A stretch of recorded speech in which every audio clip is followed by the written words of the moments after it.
There is actually a lot that happened on November 17th, 2017. Yeah? And not all of it is covered by clips, although a substantial amount of it is. There were a lot of underhand, dark things that unfolded on that day. Now, the government has very strongly denied that any bullets were used. Yeah? They said they just used water cannons, the usual buttons they have, and tear gas. There were no guns, no bullets used. The government has emphasized. Now hold on a minute. There are several clips in the public domain of gunshot fire. Indeed, there's a clip where somebody lifts a rifle, a gun, shoots, and we see somebody falling. Yeah? And we even hear comments from the people around, yeah? Concerning, that bullet got its target, whatever, yeah? Around the world, clips of live bullets being used against the people are circulating and are being consumed now, even as I make this recording. And what is on TV screens across the world is not amateur video from somebody's phone, yeah? No, it is proper clips taken by world-recognized, respected media houses. I'm talking CNN, I'm talking Al Jazeera, etc., etc. But the government insists no live bullets were used. What? Now these days, it's possible to get live feeds from all the TV stations, all the leading TV stations in Kenya. Yes. People have smartphones, yeah, and sometimes they can go live, yeah, and send pictures into the internet, yes, which makes it accessible to virtually anybody in the world, etc., etc. Now, I find it very hard to believe that whoever is giving the orders and whoever is giving the instructions and whoever is issuing the statements from the Jubilee government does not know this. Otherwise, why should the government deny that no live bullets were used and expect people to believe them? Expect to get away with it? How? How, when there's evidence to the contrary of what they're saying? There's evidence that live bullets were used. Now, there's even another more accessible clip where there's somebody writhing in pain, apparently shot someone on the leg, and they've been put at the top of a car stuck in the traffic snarl-up. Now I can see where this is headed, because you'll remember the girl Mora, somebody in Madare, who was shot while playing in her balcony, a young girl, yes, a small girl actually, standard 5, standard 4, yeah? And you remember what the police told us, yeah? She was shot by persons unknown. So the police did not use any live ammunition. If anybody was shot, they were shot by persons unknown. Wow. Now, there are a few things I'd like to draw your attention to about the events of yesterday. Really fascinating stuff, really scary stuff. Now, for starters, the security arrangements made by NASA to protect the NASA leader right from when he landed to at the airport and right through the city center were unprecedented. My sources on the ground counted at least 2 security cars at the front, 2 security cars at the back, and Raila's car was in the middle. Now, they're usually these guys you see hanging around Baba, yeah? Like when the car is moving, you see some people running close to it, yes? You see some people close to him as he's making a speech. And most of them look like goons from Kibra. Don't be fooled. Let me just tell you that again. Do not be fooled. Just try something and you'll see what I mean. You know, it is amazing how talented Kenyans are, yeah? And it's amazing how large a pool of very well-trained professional in various fields, yeah, Kenyans we have, yeah, around, yes? And it's amazing how many Kenyans, some Kenyans are so selfless that somebody just comes up and says, I want to do this job. And they don't worry so much about what they're going to be paid, you know, or if they're going to be paid at all, you know. They just want to do a service for their country. It just touches me. The other thing which should have been pretty obvious, yeah, to even a casual observer, was that Baba was wearing bulletproof. Yep. Now the question anybody would ask is why?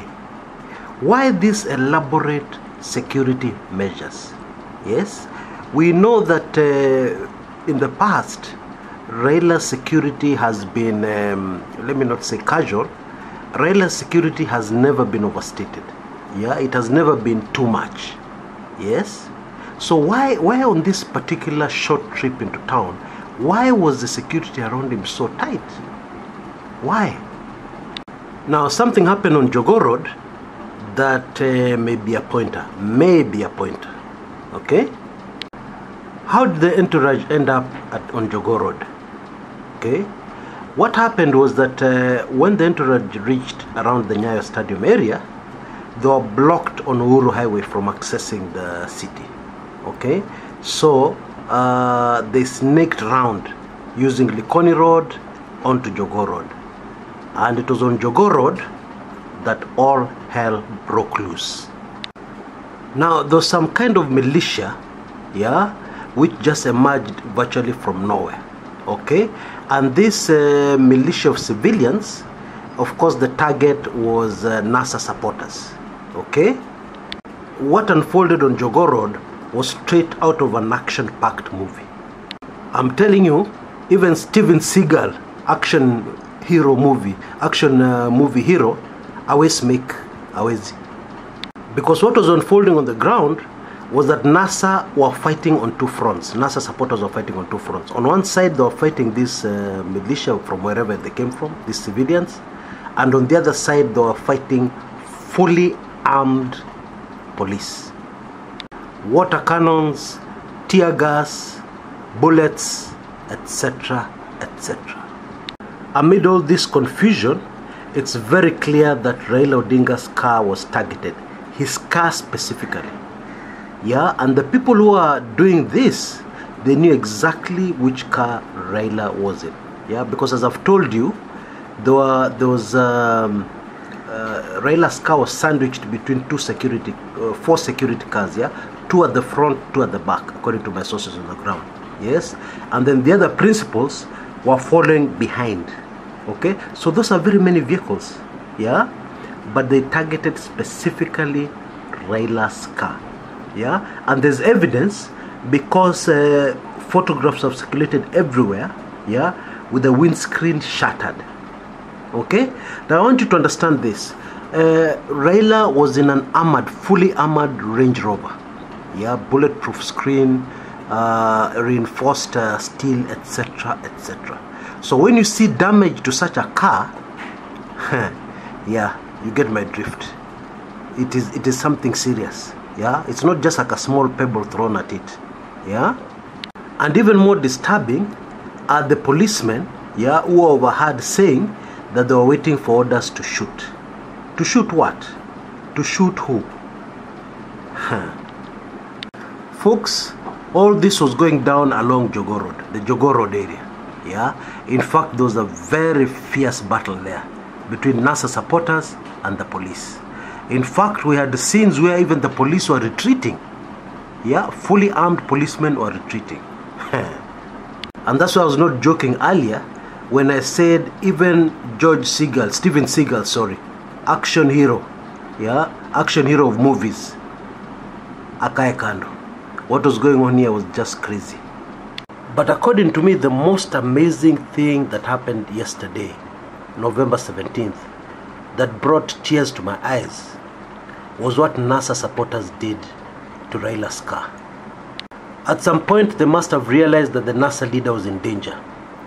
And so what did they do? They milled around the vehicle and used their bodies to shield Raila Odinga's vehicle. Gosh.